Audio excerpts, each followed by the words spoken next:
face someone like Mark Hominick. And that's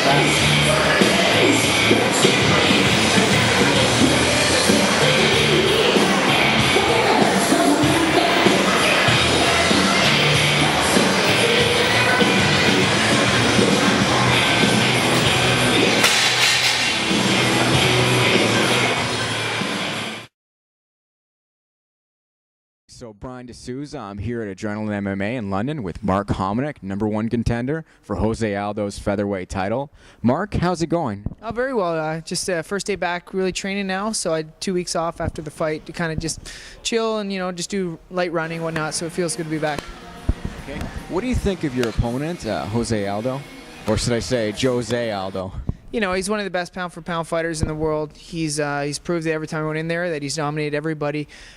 He's good at, well-rounded, strong in every aspect of the game, and he's one of the best. What was your instinct when you first knocked down George Roop to let him stand back up? Well, George is a tough guy, and one thing, training with him, I know he's really good at up kicks. He's got those long legs. So, first knockdown, I knew he wasn't completely out. So if I'd have jumped in for the finish and I walk into a big up kick, he's good at that. So, I was worried about that, let him up, and I knew that, I'd catch him eventually. Okay. Was there any tension, him being a former training partner or current training partner?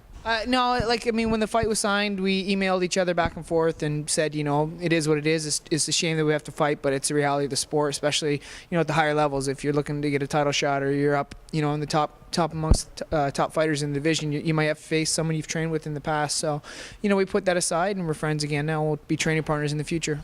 Okay. Do you think people perform a lot differently in sparring than they do in a real fight? Oh, for sure. Like sparring's one thing, and training in the gym's one thing, and in the fight, like there's a lot of different elements.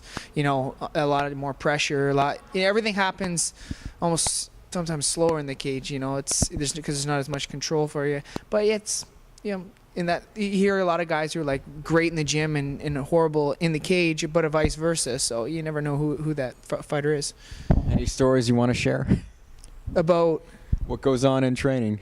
Oh, training's hard. You bust your butt every day, and I felt I had the best of him in sparring and whatnot. So I knew I did have that advantage over him mentally. It's real exciting for us as a team. It's the biggest fight any of us has ever had to be, fighting for a world title, especially to have it be on this enormous show in Toronto with 55,000 people. In his home province. It's crazy, really. And I think a lot of people are kind of underestimating Mark or counting him out and just thinking that Jose Aldo's going to do to him what he's done to everybody else he's come up against. And I think they're going to have, people are going to be surprised at what Mark Hominick brings to the table. Jose Aldo's never fought a guy like Mark. He's fought he's fought some pretty good strikers and a lot of really good wrestlers, and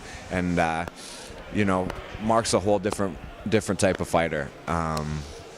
He's fast enough to stand and trade with Aldo, and nobody else has been. So I think we're going to see a different fight than we've ever seen. He's 28 years old. He's the best he's ever looked. He's at the peak of his career, and this is his opportunity to become the best in the world. And is this task, a difficult one, of course, but is it winnable? Absolutely. He's fighting Jose Aldo, and stylistically, it's a great fight. No one's given that look that Mark gives to Jose. No one's been in Jose's face like Mark's going to be, and this is a fight that he can definitely win. Okay, what was your first impression of Mark like when you first met him? Oh, he was crazy, man. He was years ago. He was definitely I would say obsessed with his training. He was just so in depth. But one of the most determined and focused people.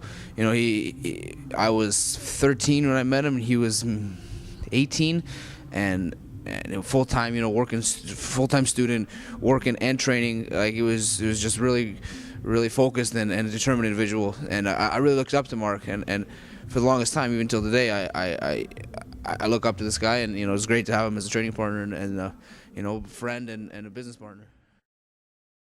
Do you think there's a Mike Tyson effect of intimidation and it affects performance in the ring? 100%. Like if you go in there, so worried about what your opponent's going to do, or just so concerned that you're fighting like a god, like it crushes you. And like I've had that problem in the past where I went into a fight so concerned about like when I fought Hanayaya, I went in there so concerned about his jiu-jitsu because he's world champion. I was like, oh man, I don't want to go to the ground with this guy. And if you go in with that kind of attitude, it's going to swallow you. It doesn't matter if you're better than that fighter. This is the biggest opportunity of my whole life, and I'm giving up everything in my life to take it.